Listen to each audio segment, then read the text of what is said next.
For the past year, I embarked on a journey into the heart of the Amazon rainforest to explore what it means to be alive. In the midst of genocides and terroricides around the world, how will we respond to the annihilation of our people, planet, and collective future? Deep in the jungle, we explored indigenous ways of knowing, being, and living as forms of resistance. We learned from the wisdom that plants, animals, and ecosystems offer and attuned ourselves to Buen Vivir, the indigenous philosophy of collective well-being.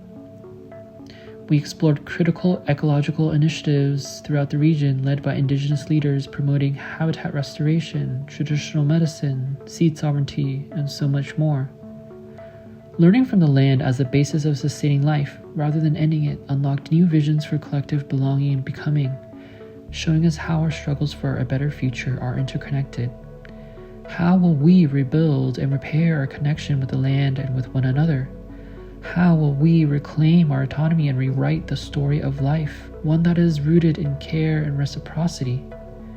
This is the start of my own journey to dream and build a new world centered on radical interdependence and collective liberation.